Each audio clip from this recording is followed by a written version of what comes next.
नमस्कार दोस्तों, इस वीडियो में आप सीबीएसई बोर्ड के द्वारा आयोजित की गई सीटेट दिसंबर 2021 के दिनांक 12 जनवरी 2022 शिफ्ट के पेपर के हिंदी पार्ट का कंप्लीट सॉल्यूशन देखने जा रहे हैं। सीबीएसई बोर्ड के द्वारा सीटेट दिसंबर 2021 में ऑनलाइन मोड में कुल 23 शिफ्टों में पेपर का आयोजन किया गया था, जिसमें से ये 21वें शिफ्ट का पेपर है। अगर आप प्राइमरी के साथ साथ अपर प्राइमरी में पूछे गए सभी शिफ्टों के सभी सब्जेक्ट्स के कंप्लीट सॉल्यूशन को डिटेल में देखना चाहते हैं, इसके अलावा प्राइमरी और अपर प्राइमरी सीटेट पेडागोजी सभी सब्जेक्ट्स को कंप्लीट डिटेल में पढ़ना चाहते हैं, तो इस वीडियो के बाद इस वीडियो का डिस्क्रिप्शन जरूर चेक करिएगा। और अगर आप चैनल पर पहली बार विजिट कर रहे हैं तो इसको सब्सक्राइब करते हुए बेल आइकन को जरूर प्रेस कर लीजिएगा, सीटेट, यूपी टेट और सुपर टेट की बेहतरीन तरीके से तैयारी करने के संदर्भ में।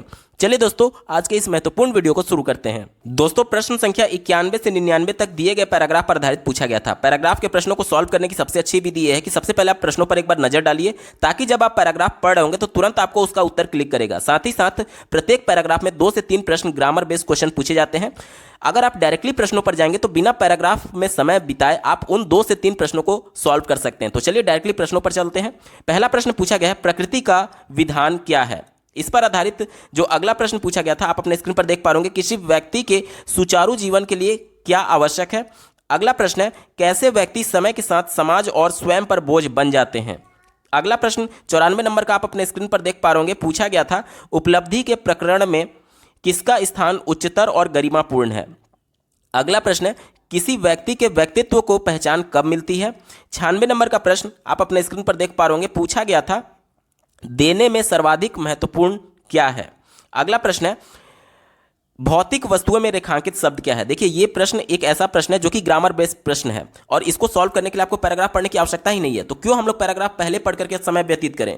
इसको देखिए, पूछा गया है कि भौतिक वस्तुओं में जो रेखांकित शब्द है वो क्या है, वो हमसे पूछा जा रहा है। देखिए, वस्तु, कोई भी वस्तु क्या होती है, वो संज्ञा होती है, और वस्तु कैसी है, भौतिक है, यानी कि फिजिकल है, जिसे हम लोग छू करके महसूस कर सकते हैं। तो जो भौतिक शब्द है वो वस्तु की विशेषता बताता है, और जो भी शब्द किसी संज्ञा या सर्वनाम की विशेषता बताता है उसे हम लोग विशेषण कहते हैं। दिए गए विकल्प में देखिए ऑप्शन नंबर 2 विशेषण इसका बिल्कुल एप्रोप्रिएट जवाब हो जाएगा। चलिए बढ़ते हैं अगले प्रश्न की तरफ। 98 नंबर का प्रश्न आप अपने स्क्रीन पर देख पा रहे होंगे, पूछा गया है कि प्रवृत्ति शब्द में उपसर्ग क्या होगा। उपसर्ग क्या होता है, किसी मूल शब्द में पहले जुड़ करके उसका अर्थ बदल दे, उसे ही हम लोग उपसर्ग कहते हैं। तो इसमें उपसर्ग क्या है, इसमें उपसर्ग प्र है। दिए गए विकल्प में देखिए ऑप्शन नंबर 3 इसका बिल्कुल सटीक जवाब होगा। अगला प्रश्न पूछा गया था, उच्च शब्द का विलोम शब्द क्या होगा। तो उच्च का विलोम निम्न होगा। देखिए, पैराग्राफ मैंने पढ़ा भी नहीं और 9 में से 3 प्रश्नों को मैंने सॉल्व कर लिया, ग्रामर बेस्ड जो क्वेश्चन थे। अब चलिए अब पैराग्राफ को पढ़ते हैं। पैराग्राफ यहां से शुरू होता है। देखिए, प्रकृति का विधान है कि दिए बिना कुछ नहीं मिलेगा। देखिए, पहले प्रश्न पढ़ने का फायदा यह हुआ कि हमें पहले ही प्रश्न का उत्तर पहले ही लाइन में मिल गया कि प्रकृति का विधान क्या है, यह प्रश्न में पूछा गया था। तो प्रकृति का विधान है कि दिए बिना कुछ भी नहीं मिलता है। ठीक है, दूसरा पढ़िए, और देने की प्रवृत्ति हो तो उपलब्धियां और सफलताएं कदम चूमेंगी। आगे पढ़िए, उपलब्धियां और सम्मान व्यक्ति को विशिष्ट पहचान दिलाते हैं। एक प्रश्न यह भी पूछा था कि कौन मनुष्य को विशिष्ट पहचान दिलाते हैं। ठीक है, आगे पढ़िए, जो उसे सुचारू जीवन जीने के लिए अपरिहार्य है उसे अभिशप्त कहा जाएगा, जिसकी शख्सियत को कहीं भाव नहीं दिया जाता। अभिशप्त मतलब कि अभिशाप दिया हुआ। ठीक है, ऐसा व्यक्ति कालांतर में समाज ही नहीं स्वयं पर बोझ बन जाएगा। ठीक है, फिर भी एक स्वतंत्र अस्मिता बतौर व्यक्ति तभी उभरेगा जब उसने दूसरों की बेहतरी की ठान रखी हो, यानी उसमें देने का भाव मुखर हो। उपलब्धि के प्रकरण में देने का स्थान लेने से उच्चतर है और गरिमापूर्ण है। यह भी एक प्रश्न पूछा गया था, किसका स्थान उच्चतर है। तो देने से लेने से देने का। ठीक है, देने के स्थान पर लेने से उच्चतर गरिमापूर्ण है। ठीक है, चलिए आगे देखिए, लेकिन स्मरण रहे, शुरुआत देने से होगी और पहल आपको करनी होगी। देने का परिप्रेक्ष्य धन और भौतिक वस्तुएं प्रदान करने से कहीं परे है। बीमार, शोक, दुष्कर परिस्थिति से त्रस्त परिजन की व्यथा धैर्य से सुनने मात्र से आप उसे राहत पहुंचाते हैं। कुछ प्रसंगों में अपनी उपस्थिति मात्र तो कुछ में दूसरों के अंतरंग सरोकार में सक्रिय भागीदारी से उनको संबल बनाते हैं। चलिए अब प्रश्नों पर चलते हैं। पहला प्रश्न पूछा गया था, प्रकृति का विधान क्या है। तो हमने पैराग्राफ में पढ़ा कि दिए बिना कुछ भी नहीं मिलता, यह प्रकृति का विधान है। ऑप्शन नंबर 1 इसका बिल्कुल एप्रोप्रिएट जवाब हो जाएगा। अगला प्रश्न पूछा गया था, किसी व्यक्ति के सुचारू जीवन के लिए क्या आवश्यक है। तो हमने पैराग्राफ में देखा कि विशेष पहचान आवश्यक है। विकल्प नंबर 1 इसका एप्रोप्रिएट होगा। अगला प्रश्न पूछा गया था, कैसे व्यक्ति समाज के साथ साथ स्वयं पर बोझ बन जाते हैं। तो दिए गए विकल्प में देखिए, ऐसे व्यक्ति जिनके व्यक्तित्व की विशेष पहचान नहीं होती है वो समाज के साथ साथ स्वयं पर भी बोझ बन जाते हैं। विकल्प नंबर 2 यहाँ पर बिल्कुल एप्रोप्रिएट होगा।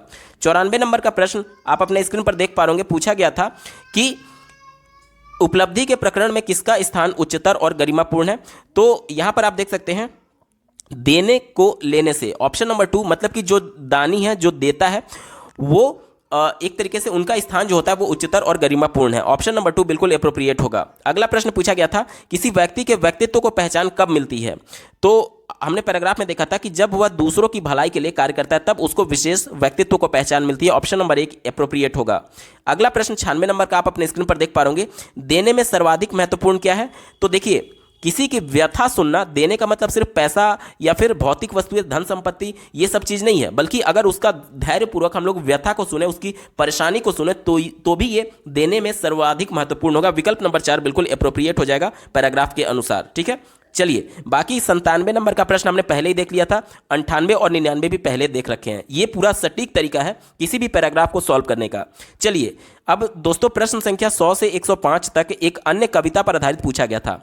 कविता के भी प्रश्नों को पहले हम लोग देखेंगे और उसके बाद से कविता को पढ़ करके उसका उत्तर ढूंढने की कोशिश करेंगे। इस पर आधारित जो पहला प्रश्न है, पद्यांश के अनुसार जीवन बहुत सारी किससे घिरा हुआ है।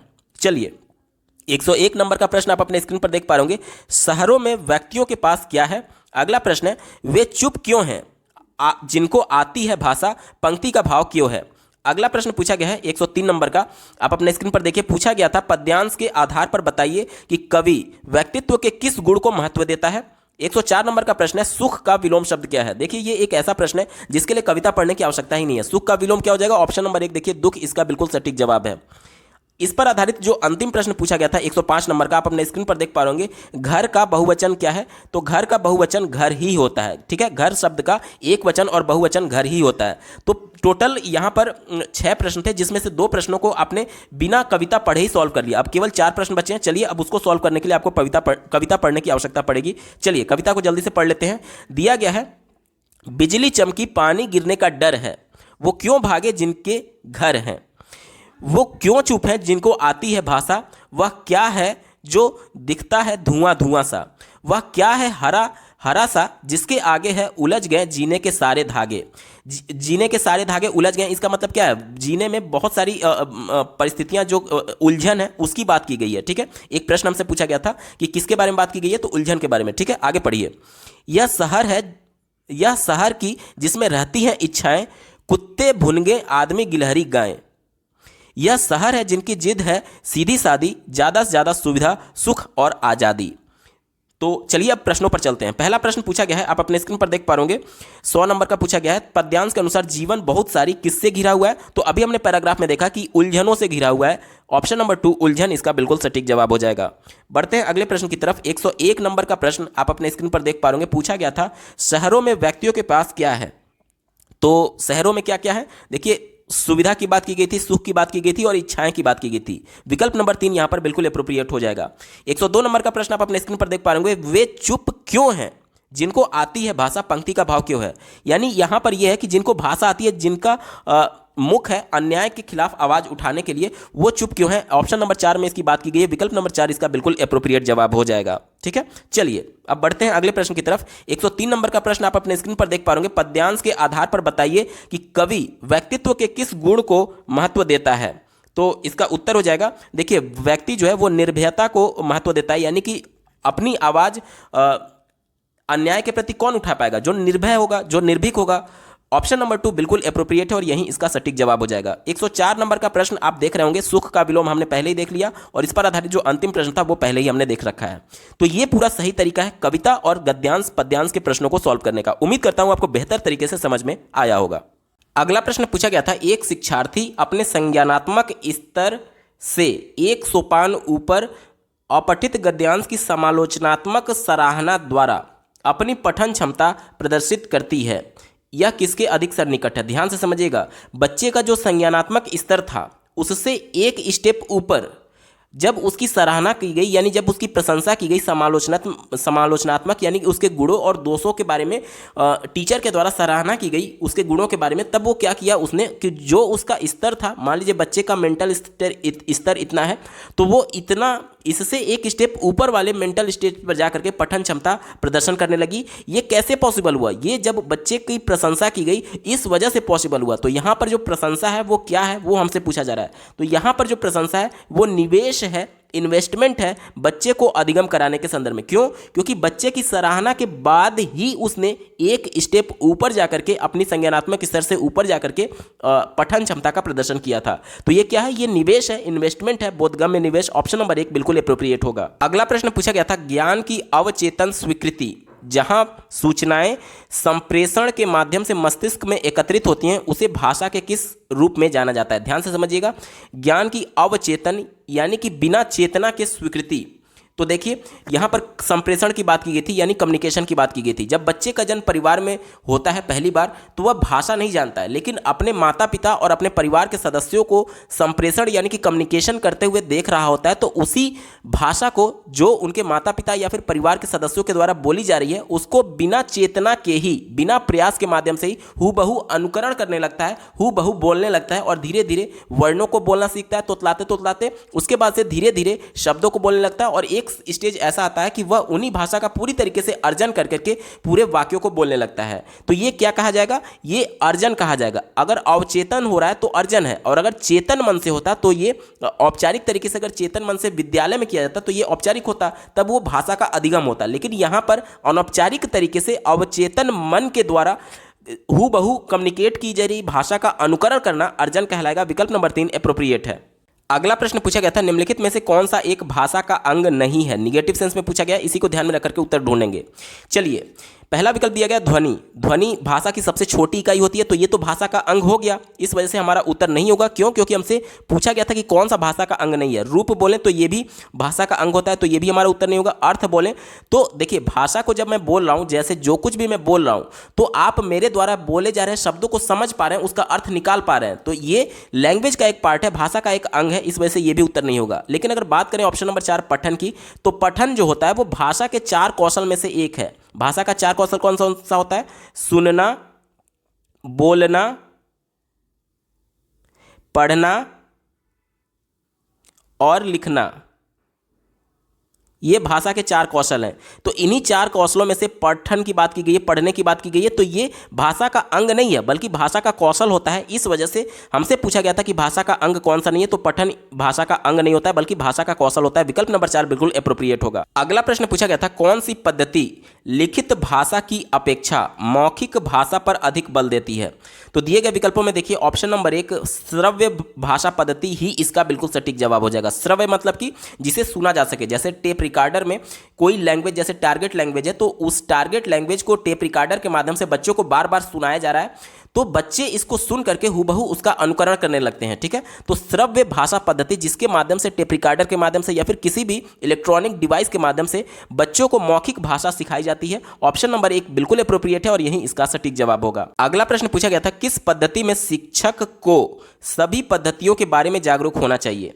तो यहां पर देख लीजिए ऑप्शन नंबर 4 की बात की गई है विभिन्न दर्शनग्राही पद्धति और ग्रहणशील पद्धति। ग्रहणशील बहुत ब्रॉड सेंस में है, जैसे कि बच्चे को आप कोई इंफॉर्मेशन दे रहे हैं तो वो उसे एडॉप्ट कैसे करेगा, ग्रहण कैसे करेगा, उसके लिए जरूरी ये है कि बच्चे के अनुकूल इंफॉर्मेशन दिया जाए। जैसे कि मान लीजिए बच्चा कोई दृष्टिबाधित है तो वो देख नहीं सकता, तो अगर आप उसको कुछ लिखित लेख देंगे तो वो उसको पढ़ करके अर्थ ग्रहण नहीं कर पाएगा। उसके लिए बेहतर ये होगा कि या तो उसके लिए श्रव्य सामग्री का इस्तेमाल किया जाए ताकि वह सुन करके अर्थ समझ सकता है, या फिर ब्रेल लिपि का इस्तेमाल किया जाए जिसे छू करके वो महसूस करके उसका अर्थ ग्रहण कर सकता है। या फिर मान लीजिए कोई श्रवण बाधित है जो कि सुन नहीं सकता, तो मौखिक तौर पर जो कुछ भी आप बच्चे को कॉन्सेप्ट पढ़ाएंगे वो समझ नहीं पाएगा क्योंकि वो सुन ही नहीं सकता। तो उसके लिए ज़्यादा जरूरी ये है कि या तो आप टोटल फिजिकल रिस्पॉन्स का यूज करें, अपने शरीर के हाव भाव, अपने चेहरे के भाव भंगिमा का इस्तेमाल करें ताकि वो थोड़ा बहुत देख करके समझ पाए कि हाँ किस कॉन्सेप्ट में बात की जा रही है, किस चैप्टर पर बात की जा रही है। या फिर वीडियो क्लिप्स का प्रयोग किया जाए जिसमें विजुअल इफेक्ट्स हों, जिसके माध्यम से देख करके वो चीज़ों को समझ पाए कि हाँ एक्चुअली बात किस टॉपिक पर हो रही है। तो यही बोला जा रहा है ग्रहणशील पद्धति, यानी प्रत्येक बच्चे के लिए ग्रहणशील पद्धति अलग अलग हो सकती है उसके अनुकूल परिस्थितियां देने के बाद। ठीक है, जैसे कि जो देख नहीं सकता उसके लिए ब्रेल लिपि, और जो सुन नहीं सकता उसके लिए विजुअल क्लिप्स, और जो बोल नहीं सकता उसके लिए साइन लैंग्वेज। तो यही बात की जा रही है कि सभी पद्धतियों के बारे में जागरूक होना टीचर का क्या कहलाएगा? विभिन्न श्रवण दर्शनग्राही या फिर ग्रहणशील पद्धति इसका बिल्कुल एप्रोप्रिएट जवाब होगा। अगला प्रश्न पूछा गया था समाचार पत्र की मुख्य पंक्तियों पर सरसरी दृष्टि डालना किस प्रकार का पठन है। मुख्य पृष्ठ पर सरसरी जो हम लोग नज़र डालते हैं तो हम लोग मोटा मोटी हेडिंग पढ़ते हैं कि आखिर क्या खबर है क्या नहीं है, ठीक है।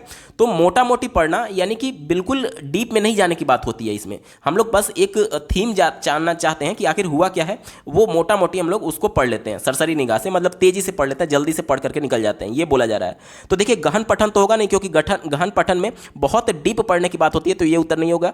बारीकी से पठन भी नहीं होगा, विस्तृत पठन भी नहीं होगा। एक ही विकल्प बचा ऑप्शन नंबर 4, देखिए सरसरी दृष्टि से देखना, ऑप्शन नंबर 4 यहां पर बिल्कुल एप्रोप्रिएट होगा। अगला प्रश्न पूछा गया था निम्नलिखित में से कौन सी लेखन की विशेषता नहीं है। ध्यान से समझिएगा, पूछा जा रहा है कि लेखन की विशेषता कौन सी नहीं है। चौथा विकल्प दिया गया है व्याकरणिक परिशुद्धता। अगर मैं लिख रहा हूं कि मेरा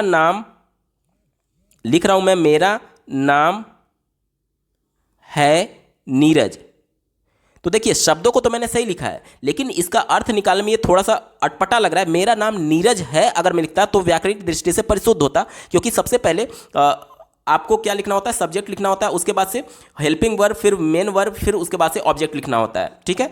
तो यहां पर देख लीजिए ये क्रम सही नहीं है, इस वजह से ये व्याकरणिक परिशुद्ध नहीं माना जाएगा, यानी कि ये लिखने की विशेषता होगी व्याकरणिक दृष्टि से बिल्कुल शुद्ध होना, तो ये विशेषता है, इस वजह से हमारा उत्तर नहीं है। क्यों? क्योंकि हमसे नहीं पूछा गया था। दूसरा देखिए कहा गया स्पष्ट उद्देश्य, यानी कि जो कुछ भी मैं लिख रहा हूं उसका उद्देश्य क्या है, कोई ना कोई एक टारगेट होता है, किस टॉपिक पर मैं लिखना चाहता हूं, यानी उस उद्देश्य स्पष्ट होना चाहिए, तो ये भी उसका उद्देश्य विशेषता है, तो हमारा उत्तर नहीं होगा। अच्छा संगठन, संगठन का मतलब कि हम शब्दों को इस प्रकार से एकत्रित करें, संगठित करें कि उसका एक स्पष्ट अर्थ निकल करके आए, तो ये भी बिल्कुल उसकी विशेषता होगी, तो हमारा उत्तर नहीं होगा। लेकिन अगर बात करें ऑप्शन नंबर 1 की, तो कहा जा रहा है कि मौखिक रिपोर्ट प्रस्तुत करना। अब मौखिक का मतलब कि लिखा हुआ नहीं है, बल्कि हम लोग बोल करके कम्युनिकेट कर रहे हैं, वर्बल कम्युनिकेशन है, बोल करके एक दूसरे से मौखिक रिपोर्ट प्रस्तुत कर रहे हैं, तो ये लिखने से संबंधित नहीं है। और चूंकि हमसे पूछा गया था कि लेखन की विशेषता कौन सी नहीं है, तो यही लेखन की विशेषता नहीं है, ऑप्शन नंबर 1 एप्रोप्रिएट होगा।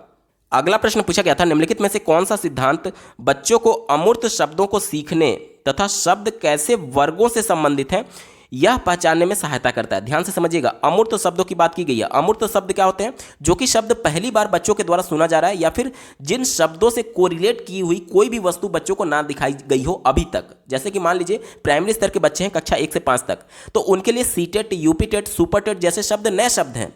इन शब्दों के बारे में वो नहीं सुने हैं, नहीं जानते हैं, और ना ही प्रत्यक्ष तौर पर कोई वस्तु इसके कोरिलेट करके दिखाया गया है, यानी कि ये सभी शब्द बच्चों के लिए अमूर्त शब्द बोले जाएंगे। अब हमको ये पूछा जा रहा है एज ए टीचर कि कैसे अमूर्त शब्द बच्चे सीखेंगे और कैसे वर्गों से ये संबंधित है, यह पहचानने में कौन सा विकल्प सहायता करेगा। चलिए चौथे विकल्प से शुरुआत करते हैं। कहा जा रहा है कि निष्क्रिय संदर्भ की अपेक्षा अंतःक्रियात्मक और प्रक्रियात्मक संदर्भ अधिगम को प्रोत्साहित करते हैं। देखिए यहां पर आपको लग रहा होगा कि अंतःक्रिया की बात की गई है, यानी कि इंटरेक्शन करने की बात की गई है, और प्रतिक्रियात्मक संदर्भ करने की बात की गई है, यानी बच्चे भी प्रतिक्रिया दे रहे हैं, तो ये एप्रोप्रिएट होगा। लेकिन ये निगेटिव सेंस में कैसे, ध्यान से समझिएगा। देखिए यहां पर जो शब्द हैं अमूर्त शब्द हैं, यानी बच्चे जिसके बारे में पहली बार सुन रहे हैं, आज से पहले इसके बारे में नहीं सुने थे। जैसे कि मान लीजिए अगर मैं बच्चे से पूछूं कि आपका नाम क्या है, तो वह बेहतर तरीके से बता पाएगा कि मेरा नाम ये XYZ ABC कुछ भी है, ठीक है। लेकिन अगर मैं वहीं बच्चे से ये पूछूं कि सुपरटेट के बारे में आप क्या जानते हैं, तो सुपरटेट के बारे में ना तो पहले सुना है और ना ही जानता है, तो यहां पर वो इंटरेक्शन नहीं कर पाएगा सुपरटेट के बारे में। क्यों? क्योंकि बच्चा उस शब्द के बारे में जानता ही नहीं है, वो शब्द उसके लिए अमूर्त है। तो अंतःक्रिया तो पॉजिटिव है, लेकिन वो उस शब्दों के बारे में इंटरेक्शन कर सकता है जिसके बारे में वो पहले से जानता है। अब सुपरटेट, यूपीटेट और सीटेट जैसे शब्द उसके लिए अमूर्त है, जिसके बारे में वो जानता ही नहीं है, तो फिर इंटरेक्शन कैसे करेगा? इस वजह से ये विकल्प निगेटिव था, हमारा उत्तर नहीं होगा। तीसरा देखिए, बच्चे शब्दों को अर्थपूर्ण संदर्भ में अच्छी तरीके से सीखते हैं। यह भी बात बिल्कुल एप्रोप्रिएट है, लेकिन फिर भी ये संकुचित है। कैसे, इसको समझिए। ये देखिए, ये अमूर्त शब्दों को सीखने के साथ साथ प्रश्न में ये भी पूछा गया था कि कैसे वर्गों से संबंधित है, तो ये अमूर्त शब्द को अर्थपूर्ण संदर्भ में तो बच्चा सीख सकता है, लेकिन वर्ग से कैसे संबंधित है ये नहीं समझ पाएगा, इसलिए ये आधा अधूरा था, संकुचित था, हमारा उत्तर नहीं होगा। दूसरा देखिए, शब्द संपदा यानी कि वोकैबुलरी की बात की जा रही है तथा व्याकरणिक विकास पारस्परिक रूप से होने वाली प्रक्रिया है, तो ये विकल्प एप्रोप्रिएट है, लेकिन फिर भी मैं यहां पर स्टार लगा रहा हूं, आगे आपको पता चलेगा क्यों। एक ही विकल्प बचा, ऑप्शन नंबर 1 देखिए, बच्चों को शब्दों तथा भाषा संरचना के विविध उदाहरणों को सुनने की आवश्यकता है। यहां पर देखिए विविध उदाहरण, भाषा संरचना यानी कि जो लैंग्वेज का स्ट्रक्चर होता है वो उसकी बात की जा रही है। और शब्दों को, बच्चों को शब्दों यानी कि शब्द जो मिल करके, विभिन्न प्रकार के शब्द मिल करके किस प्रकार से लैंग्वेज का स्ट्रक्चर तैयार करते हैं उसकी बात की जा रही है। तो यहां पर देखिए अमूर्त शब्द इसमें आ गया शब्द की वजह से, और वर्ग से कैसे संबंधित है, तो वो जब भाषा का स्ट्रक्चर जब लिखा जाएगा उसमें उस शब्द का प्रयोग किया जाएगा तो वहां पर वर्ग से ये संबंधित बच्चे को बताया जा सकता है। और उदाहरणों को सुनने की जब आवश्यकता बताई जा रही है, यानी बच्चों को जब बताया जाएगा तो बच्चे इसको बेहतर तरीके से समझ पाएंगे। यानी कि इसमें अमूर्त शब्दों को भी हैंडल किया गया है और वर्ग से संबंधित होने को भी हैंडल किया गया है, इस वजह से ये सबसे ज़्यादा अप्रोप्रिएट है। और दूसरा वाला विकल्प जिस पर मैंने स्टार लगाया था, देखिए वोकैबुलरी की बात की गई थी और व्याकरणिक विकास की बात की गई थी, ये पहले से इसमें इंक्लूडेड है। क्यों? क्योंकि जब लैंग्वेज की संरचना की बात की जाती है, लैंग्वेज के स्ट्रक्चर की बात की जाती है, तो यही तो आपका व्याकरण है। और शब्द संपदा की बात की गई है, वो तो यहां पर बच्चों को शब्द सिखाया ही जा रहा है। यानी कि दूसरा विकल्प पहले से ऑप्शन 1 में इंक्लूडेड है, इस वजह से दूसरा अब संकुचित हो जाएगा और गलत हो जाएगा और एक ही विकल्प बचा, ऑप्शन नंबर 1 बिल्कुल एप्रोप्रिएट जवाब हो जाएगा। अगला प्रश्न पूछा गया था, कौन सा उपागम शिक्षार्थियों में संप्रेषणात्मक क्षमता उत्पन्न करता है। संप्रेषणात्मक मतलब कि कम्युनिकेशन स्किल किस उपागम की वजह से बच्चे में डेवलप होगा। तो बच्चे को जितना एक दूसरे से इंटरेक्शन करने का मौका दिया जाएगा, जितना कम्युनिकेट करने का मौका दिया जाएगा, उसी से बच्चे में ये स्किल को डेवलप किया जा सकता है, संप्रेषणात्मक दक्षता को। यानी कि दिए गए विकल्प में देखिए ऑप्शन 3 में केवल कम्युनिकेशन की बात की गई है, संप्रेषणात्मक उपागम इसका बिल्कुल एप्रोप्रिएट जवाब होगा। अगला प्रश्न पूछा गया था, बहुत इंपॉर्टेंट प्रश्न है, ध्यान से समझिएगा। कहा जा रहा है कि प्रामाणिक आकलन क्या है। एनसीएफ 2005 और राष्ट्रीय शिक्षा नीति 2020 दोनों सतत और व्यापक मूल्यांकन की बात करते हैं। सतत मतलब कि बच्चे कुछ भी गतिविधि कर रहे हैं या फिर कक्षा में कुछ भी संप्रत्यय सीख रहे हैं, उसी दौरान उसका मूल्यांकन होना चाहिए। इसी को ध्यान में रख करके हमको प्रामाणिक आकलन को ढूंढना होगा विकल्पों में से। चलिए चौथे विकल्प से शुरुआत करेंगे। कहा जा रहा है कि अनुदेशित इकाई के अंत में मानकों की तुलना में शिक्षार्थी के अधिगम का मूल्यांकन करना। यहाँ पर देखिए मानक की बात की गई है, स्टैंडर्ड की बात की गई है। आज हम लोग समावेशी कक्षा की बात करते हैं, जिसमें सभी प्रकार के बालक, चाहे शारीरिक अक्षमता से क्यों ना जूझ रहा हूँ, अधिगम विकार से क्यों ना जूझ रहा हूँ, या फिर इसके अलावा बहुत प्रतिभाशाली क्यों ना हो या फिर बहुत कमजोर क्यों ना हो, सबको एक साथ लेकर के चलने की बात की जाती है। तो सबको मानकों के तौर पर तुलना नहीं किया जा सकता शिक्षार्थियों में, क्योंकि जो बच्चा देख नहीं सकता उसकी कैसे तुलना कर पाएंगे आप कि वो लिखित परीक्षा सामान्य बच्चों की तरह दे पाए, या फिर जो सुन नहीं सकता उससे कैसे तुलना कर पाएंगे सामान्य बच्चों के साथ कि जिस प्रकार से दूसरे सामान्य बच्चे मौखिक परीक्षा दे रहे हैं वो भी मौखिक परीक्षा यानी वाइवा दे पाए। जब वो सुन ही नहीं पाएगा तब आपके प्रश्नों का उत्तर कैसे देगा। तो मानक यहां पर निगेटिव सेंस में है, इस वजह से यह विकल्प हमारा नहीं होगा। तीसरा देखिए प्रतिभागियों का आकलन, जहां कार्यक्रम के प्रतिफल पर बल दिया जाता हो। कार्यक्रम के प्रतिफल मतलब कि केवल आउटपुट करने की बात की जा रही है। जैसे कि मान लीजिए साल भर बच्चे को सिखाना है, तो साल भर एज ए टीचर आपने बच्चे का मूल्यांकन नहीं किया, सिर्फ आप बच्चे को ये फोर्स कर रहे हैं कि तुम्हें फर्स्ट आना है, तुम्हें फर्स्ट आना है। तो बच्चा इस डर से, आपके डर से चीज़ों को रटने लगेगा, वो सीखेगा नहीं। देखिए सीखने में और रटने में बहुत अंतर है। परीक्षा में कोई टॉप कर गया, इसका मतलब ये कतई भी नहीं है कि उसका अर्थपूर्ण अधिगम हुआ होगा। हो सकता है कि उसने परीक्षा को पेपर को रट करके पास कर लिया हो। तो यहां पर सीखना महत्वपूर्ण है। रिजल्ट में वो पास है, फेल है, उससे या फिर फर्स्ट है, सेकंड है, थर्ड है, इससे कोई खास मतलब नहीं होना चाहिए। क्यों? क्योंकि मान लीजिए कोई बच्चा बहुत रट करके टॉप भी कर गया लेकिन कोई कॉम्पिटिटिव एग्जाम नहीं निकाल पा रहा है, और कोई बच्चा 33% पाकर भी पास हो गया और कॉम्पिटिटिव एग्जाम निकाल लिया, तो बेहतर आप किसे मानेंगे? बेहतर उसे ही तो मानेंगे जो कि 33% पा करके सिर्फ पास हुआ था लेकिन एक नौकरी ले लिया कॉम्पिटिटिव एग्जाम निकाल करके, यानी कि उसका अधिगम जो था वो अर्थपूर्ण था, तभी तो वो कॉम्पिटिटिव एग्जाम क्वालिफाई कर पाया। और जो बंदा टॉप कर लिया था, जो 98% लाया था, बावजूद इसके वो कॉम्पिटिटिव एग्जाम नहीं निकाल पाए, इससे तो यही निष्कर्ष निकलता है ना कि वो रट करके पास हुआ था। तो हमारा जो फोकस होना चाहिए वो अर्थपूर्ण अधिगम पर होना चाहिए, ना कि प्रतिफल पर होना चाहिए। यानी कि सिर्फ आउटपुट पर हमारा फोकस नहीं होना चाहिए, बल्कि प्रक्रिया पर फोकस होना चाहिए कि कक्षा के दौरान बच्चे किस प्रकार से सीख रहे हैं, सीख भी रहे हैं अथवा नहीं। तो ये विकल्प निगेटिव हो गया, हमारा उत्तर नहीं होगा।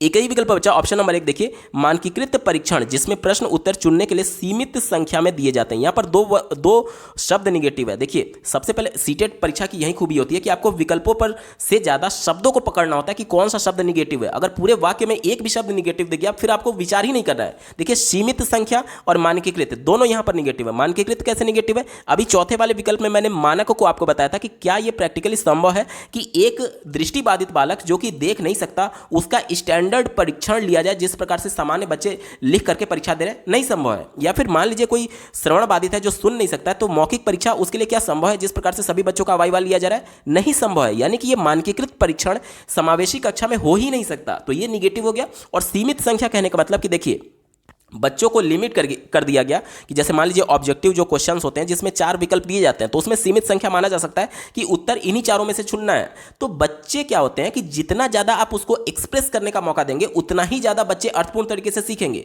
अब मान लीजिए मैं आपसे प्रश्न पूछूं कि भारत की राजधानी क्या है, तो इसमें बच्चा रट करके भी उत्तर दे सकता है। लेकिन अगर मैं यही प्रश्न बच्चे से इस प्रकार से पूछूं कि भारत में गरीबी को दूर करने के क्या क्या उपाय हो सकते हैं, दोनों प्रश्न में देखिए कितनी जमीन आसमान का अंतर है।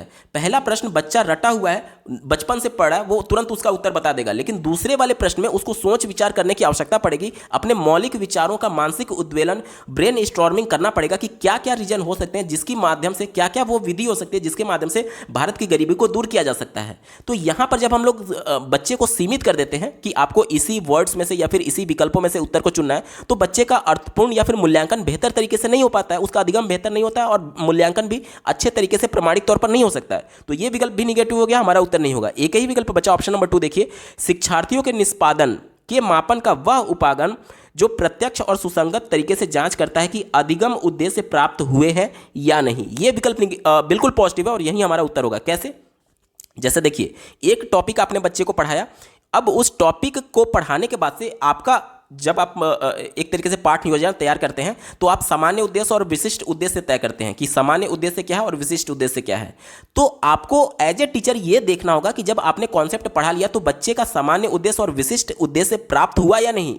यानी कि बच्चे का कक्षा में ही मूल्यांकन कर रहे हैं और यही सतत मूल्यांकन है और यही प्रमाणिक आकलन भी बोला जाएगा। विकल्प नंबर 2 बिल्कुल एप्रोप्रिएट है और यही इसका सटीक जवाब होगा। अगला प्रश्न पूछा गया था, रचनात्मक आकलन के बारे में कौन सा कथन उपयुक्त है। देखिए, 2 प्रकार के आकलन होते हैं, एक रचनात्मक, दूसरा योगात्मक। रचनात्मक आकलन का मतलब ये होता है कि सत्र के बीच में जब बच्चे को कोई कॉन्सेप्ट पढ़ाया जा रहा है या फिर कोई टॉपिक पढ़ाया जा रहा है, उस टॉपिक के पढ़ाए जाने के बाद तुरंत उसका मूल्यांकन किया जाए कि बच्चे को संप्रत्यय या फिर कॉन्सेप्ट सीखने में कोई दिक्कत तो नहीं है। ये होता है रचनात्मक आकलन। और दूसरा होता है योगात्मक आकलन। आप लोग BA BSc में जब एडमिशन लेते होंगे तो आपका बीच में कोई भी इस प्रकार का, जैसे बीटेक हुआ या फिर डिप्लोमा कोर्सेज होते हैं, तो उसमें बीच बीच में यूनिट टेस्ट होते हैं जिसे आप लोग इकाई परीक्षा के नाम से जानते हैं या फिर DLED में भी होते हैं। तो ये रचनात्मक आकलन का उदाहरण है। और अगर BA BSc में जिस प्रकार से आपका एक बार केवल फाइनल परीक्षा का एग्जाम होता है, वो आपका योगात्मक मूल्यांकन है। तो योगात्मक मूल्यांकन से ज़्यादा रचनात्मक मूल्यांकन महत्वपूर्ण होता है, क्योंकि सत्र के बीच में बच्चे का आकलन होते रहता है कि बच्चे को कॉन्सेप्ट समझ में आया है अथवा नहीं आया है। ठीक है, इसी को ध्यान में रख करके उत्तर ढूंढेंगे। चौथे विकल्प से शुरुआत करेंगे। कहा जा रहा है कि विद्यार्थियों द्वारा की गई त्रुटियों को तुरंत सुधारना। यहाँ पर तुरंत सुधारना निगेटिव सेंस में। कैसे? देखिए, कई बार क्या होता है कि प्राइमरी स्तर के बच्चों को आप देखे होंगे कि अगर कॉपी में होमवर्क में कुछ गलती करके ला रहे हैं तो टीचर उसको रेड पेन से गोला कर देगा और उसको सही उत्तर उसके ऊपर लिख देता है। तो ये कभी भी नहीं करना चाहिए एज ए टीचर। क्यों नहीं करना चाहिए? देखिए, आपने तो उसको सही कर दिया, अब क्या वो दोबारा कॉपी को खोल करके देखेगा? वो उतना सक्रिय नहीं है होमवर्क को लेकर के। बच्चा प्राइमरी स्तर का है, आप उससे इतना एक्सपेक्ट भी नहीं कर सकते कि हाँ वो घर पर जाकर के फिर से चीज़ों को रिवाइज करेगा। यहाँ पर इंपॉर्टेंट ये था कि बच्चे को सबसे पहले आप एज ए टीचर बताते कि आपने ये गलती की है, और अगर महसूस करते आप कि अगर संप्रत्यय बच्चे को नहीं समझ में आया तो फिर से कॉन्सेप्ट को पढ़ाते। तब जब बच्चे के संज्ञान में आ गया कि हाँ ये चीज़ मैंने गलती की थी और इस प्रकार से गलती नहीं करना है, तो अब भविष्य में उसकी गलती दोहराने की संभावना कम रहेगी। लेकिन जब गलती को आपने तुरंत सुधार दिया, जब उसको कॉन्सेप्ट फिर से नहीं पढ़ाया, कॉन्सेप्ट उसका क्लियर नहीं हुआ, तो भविष्य में भी वो गलती बार बार दोहराएगा। तो ये विकल्प निगेटिव है, हमारा उत्तर नहीं होगा। तीसरा देखिए, शिक्षण संस्थानों में बहुत अधिक मान्यता दी गई है। ये विकल्प निगेटिव है। कैसे? रचनात्मक आकलन का मतलब ये होता है कि ज़्यादा से ज़्यादा बच्चे का मूल्यांकन किया जा सके। जो भी गतिविधि बच्चा कर रहा है या फिर जो भी कॉन्सेप्ट बच्चा पढ़ा है, तुरंत उसके बाद बच्चे का मूल्यांकन होना चाहिए। तो ये स्कूलों में या फिर शिक्षण संस्थानों में बहुत कम देखने को मिलता है। और विकल्प क्या कर रहा है कि बहुत अधिक मान्यता दी गई है, तो ये भी निगेटिव है, हमारा उत्तर नहीं होगा। पहला देखिए, सत्र की अवधि विशेष में शिक्षार्थी के कौशल का मूल्यांकन करना। सत्र की अवधि विशेष मतलब कि सत्र के अंत की बात की जा रही है, अवधि विशेष यानी अंत की बात की जा रही है, तो वो आपका योगात्मक मूल्यांकन होता है, ना कि रचनात्मक। तो ये भी हमारा उत्तर नहीं होगा। एक ही विकल्प बच्चा ऑप्शन नंबर 2 देखिए, शिक्षार्थी की प्रक्रिया पर केंद्रित है। शिक्षार्थी की प्रक्रिया मतलब कि प्रोसेस, यानी कि जब बच्चा सीख रहा है, सीखने के प्रोसेस में, उसी प्रोसेस के दौरान, सीखने के दौरान बच्चे का बार बार मूल्यांकन किया जाए, सतत मूल्यांकन किया जाए, वही रचनात्मक आकलन होता है। विकल्प नंबर 2 बिल्कुल एप्रोप्रिएट है और यही इसका सटीक जवाब होगा। अगला प्रश्न पूछा गया था, स्वतंत्र लेखन का मुख्य लाभ यह है कि शिक्षार्थी, ध्यान दीजिएगा, जो सीखने वाला जो अभ्यर्थी है उसके पॉइंट ऑफ व्यू से प्रश्न पूछा गया है कि स्वतंत्र लेखन उसको कैसे हेल्पफुल कर सकता है। चलिए, स्वतंत्र लेखन का मतलब यह होता है कि बच्चे को अपने मौलिक विचारों को स्वतंत्र होकर के लिखने की, अभिव्यक्ति की आज़ादी दी जाए। तो इसके माध्यम से क्या हो सकता है, जैसे देखिए आज हम लोग संरचनावाद की बात करते हैं, जिसमें लेव वाइगोत्स्की और जीन पियाजे सबसे बड़े समर्थक थे, और राष्ट्रीय शिक्षा नीति 2020 और एनसीएफ 2005 दोनों संरचनावाद को समर्थन देते हैं। इसका मतलब ये हुआ कि बच्चे अपने ज्ञान का निर्माण स्वयं करेंगे, खुद सक्रिय होकर के। तो यानी कि जब बच्चे को अपने मौलिक विचारों को अभिव्यक्त करने का मौका दिया जा रहा है तो वो खुद स्वतंत्र है अपने नए नए विचारों को लिखने के संदर्भ में। यही स्वतंत्र लेखन होता है। चलिए इसी को ध्यान में रखकर के उत्तर ढूंढेंगे। पहला प्रश्न पूछा गया है, पहला विकल्प दिया गया है कि यह महसूस नहीं करते हैं कि उन्हें अधिक लिखना है या फिर पूर्णतः सही होना चाहिए। यह विकल्प निगेटिव है, क्योंकि स्वतंत्र लेखन का मतलब यह होता है कि मौलिक विचारों को लिखना, ना कि सही और गलत इसमें बात ही नहीं की जाती है। यह विकल्प निगेटिव हो गया, हमारा उत्तर नहीं होगा। दूसरा देखिए, अपनी प्रथम भाषा से लिखित भाषा की विशेषताओं को सम्मिलित कर सकते हैं। तो यहाँ पर फर्स्ट लैंग्वेज यानी मदर टंग की बात की गई है और टारगेट लैंग्वेज की बात की गई है। तो यहाँ पर लैंग्वेज की बात ही नहीं होती है। आप मदर टंग में लिखें या फिर टारगेट लैंग्वेज में लिखें, अपने मौलिक विचार को एक्सप्रेस करें। यहाँ पर जो भाषा है वो एकमात्र माध्यम है अपने विचारों को अभिव्यक्त करने का। स्वतंत्र लेखन किसी भी भाषा में लिखी जा सकती है, चाहे मदर टंग या फिर टारगेट लैंग्वेज में। तो यहाँ पर प्रथम भाषा, द्वितीय भाषा, इन सब की बात ही नहीं होती है। यह विकल्प निगेटिव हो गया। चौथा देखिए, लिखने या ना लिखने की स्वतंत्रता का लाभ उठाते हैं। यह विकल्प भी निगेटिव है। एक ही विकल्प बचा ऑप्शन नंबर 3। देखिए, रचनात्मक बनने की स्वतंत्रता का लाभ उठाते हैं। रचनात्मक मतलब क्या कि स्वयं अन्वेषण के माध्यम से अपने ज्ञान की रचना करना, यानी अपने मौलिक विचारों को अभिव्यक्त करने की स्वतंत्रता, यही रचनात्मकता है। और यही विकल्प नंबर 3 में दिया गया। यही इसका बिल्कुल एप्रोप्रिएट जवाब हो जाएगा। विकल्प नंबर 3 सही जवाब है। अगला प्रश्न पूछा गया था, बच्चे किस अवस्था के दौरान तरह तरह के अक्षरों को मिला करके ध्वनियां निकालनी शुरू कर देते हैं, जैसे कि बा, दा, दा। तो ये किस अवस्था में होता है? ये बबलाने की अवस्था में होता है। दिए गए विकल्प में देखिए ऑप्शन नंबर 4 बिल्कुल एप्रोप्रिएट होगा। अगला प्रश्न पूछा गया है, किसी शिक्षार्थी की भाषा विषय क्षेत्र में किसी विशिष्ट कमजोरी को किसके द्वारा पहचाना जा सकता है? मतलब कि लैंग्वेज के क्लास में बच्चा किसी कॉन्सेप्ट को सीखने में विशिष्ट कमजोरी यानी विशेष प्रकार की अक्षमता महसूस कर रहा है, तो ये कैसे पहचाना जा सकता है? तो इसे हम लोग डायग्नोस्टिक टेस्ट के माध्यम से पहचान सकते हैं। जैसे कि मान लीजिए बच्चे को एक कॉन्सेप्ट पढ़ाया गया, उसके बाद से तुरंत उसका परीक्षण किया जाएगा कि बच्चे को कॉन्सेप्ट सही से समझ में आया या नहीं। इसे ही डायग्नोस्टिक टेस्ट कहते हैं, जिसे हिंदी में निदानात्मक परीक्षण कहा जाता है। और अगर बच्चा कोई समस्या फेस कर रहा है तो निदानात्मक परीक्षण में उसका आकलन करने के बाद से टीचर को पता चल जाएगा कि हाँ, बच्चे में ये कमी है, बच्चा इस कॉन्सेप्ट को नहीं सीख पाया है, तो फिर से उसका रेमेडियल टीचिंग किया जाएगा, यानी कि उपचारात्मक शिक्षण के माध्यम से बच्चे को फिर से कॉन्सेप्ट पढ़ाया जाता है। हमसे प्रश्न सिर्फ समस्या को पहचानने तक की बात की गई थी, इस वजह से हमारा उत्तर डायग्नोस्टिक टेस्ट हो जाएगा। विकल्प नंबर 2 निदानात्मक परीक्षण इसका बिल्कुल सटीक जवाब है। अगला प्रश्न पूछा गया था, निम्नलिखित में से कौन सा प्रथम भाषा के अर्जन में महत्वपूर्ण कारक है? ध्यान से समझिएगा, बहुत इंपॉर्टेंट प्रश्न है। प्रथम भाषा यानी कि मदर टंग की बात की जा रही है, और अर्जन की यानी कि लैंग्वेज एक्विजिशन एक्वायर करने की बात की जा रही है। तो देखिए, भाषा का अधिगम और अर्जन 2 शब्द है और दोनों में बहुत जमीन आसमान का अंतर है। भाषा का अर्जन तब होता है जब बच्चे व्यवहारिक तौर पर बिना व्याकरण के नियमों के तहत अनौपचारिक तरीके से भाषा का अनुकरण करते करते हूबहू बोलना सीख जाते हैं। जैसे कि बच्चे का जन्म जब परिवार में होता है तो उसको कोई व्याकरण का नियम नहीं बताया जाता है, कोई उसको पढ़ाया नहीं जाता है। वह अपने आप को एक्सप्रेस करने के लिए माता पिता या फिर परिवार के सदस्यों के द्वारा बोली जा रही भाषा का हूबहू अनुकरण करके सीख लेता है। इसे ही भाषा का अर्जन कहते हैं। और भाषा का अधिगम क्या होता है? जब बच्चा औपचारिक तरीके से विद्यालय में व्याकरण के नियमों के अंतर्गत भाषा को सीख रहा होता है, प्रयास के माध्यम से, चेतन मन के प्रयास के माध्यम से, तो उसे हम लोग भाषा का अधिगम बोलते हैं। चूंकि प्रश्न हमसे अर्जन के संदर्भ में पूछा गया, तो इसी को ध्यान में रख करके उत्तर ढूंढेंगे। पहला दिया गया शिक्षक। अब देखिए, भाषा के अर्जन में क्या आपके जब आपने प्रथम भाषा यानी मदर टंग बोलना सीखा था, तो क्या आपको कोई होम ट्यूशन देने आया था? क्या कोई शिक्षक आपको पढ़ाया था? नहीं। आपने अपने आप को एक्सप्रेस करने के लिए अपने माता पिता घर की भाषा को हूबहू बोलना सीखा था, बिना किसी शिक्षक के द्वारा। तो शिक्षक इसका इंपॉर्टेंट कारक नहीं है। दूसरा देखिए, विद्यालय। नहीं, विद्यालय भी नहीं होगा। क्या आप भोजपुरी जब पहली बार बोलना सीखे थे, या फिर हिंदी, या फिर जो भी मदर टंग आपकी होगी, तो क्या आप विद्यालय जाकर के सीखे थे? नहीं सीखे थे। आप अपने माता पिता के द्वारा बोली जा रही भाषा का हूबहू अनुकरण करके सीखे थे। विद्यालय भी नहीं होगा। चौथा देखिए, पहचान और प्रोत्साहन। प्रोत्साहन का मतलब क्या? यहां पर पुनर्बलन की बात की गई है, इनाम की बात की गई है। तो क्या आपके माता पिता ने आपको चॉकलेट दिया था कि नहीं तुम भाषा बोलना सीखो तभी मैं तुम्हें इनाम दूंगा, चॉकलेट दूंगा, साइकिल खरीद के दूंगा?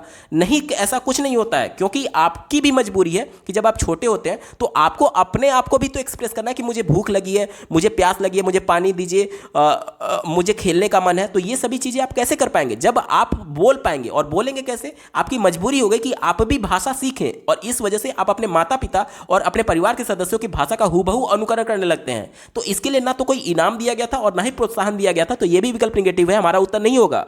एक ही विकल्प बचा, ऑप्शन नंबर 3 देखिए, अवसरों की प्रकृति। यानी कि मदर टंग आपने कैसे सीखा था? आपको नेचुरल इन्वायरमेंट में अवसर मिला था कि आप उस लैंग्वेज को अनुकरण करके सीख पाएं। ठीक है, तो अवसरों की प्रकृति जो है वो भाषा के अर्जन से डायरेक्टली जुड़ा हुआ है। इस वजह से विकल्प नंबर 3 यहां पर बिल्कुल अप्रोप्रिएट होगा और यही इसका बिल्कुल सटीक जवाब होगा। दोस्तों ये पेपर पूरा सॉल्व हो चुका है। आपको ये वीडियो कैसा लगा कमेंट के माध्यम से जरूर बताइएगा, क्योंकि आपका एक कमेंट मुझे मोटिवेट करेगा ऐसे ही महत्वपूर्ण वीडियो लाने के संदर्भ में। अगर आप सीटेट प्राइमरी और अपर प्राइमरी दोनों पेपर के complete previous year paper solution को डिटेल में देखना चाहते हैं, इसके अलावा सीटेट में पूछे जाने वाले प्राइमरी और अपर प्राइमरी के सभी सब्जेक्ट्स के कंप्लीट पेडागोजी को डिटेल में पढ़ना चाहते हैं, तो इस वीडियो के समाप्त होने के बाद से इस वीडियो का डिस्क्रिप्शन जरूर चेक करिएगा। और अगर आप चैनल पर पहली बार विजिट कर रहे हैं तो इसको सब्सक्राइब करते हुए बेल आइकन को जरूर प्रेस कर लीजिएगा सीटेट, यूपी टेट और सुपर टेट की बेहतरीन तरीके से तैयारी करने के संदर्भ में। इस वीडियो को देखने के लिए आपका बहुत बहुत धन्यवाद। भगवान करे आपका दिन शुभ हो।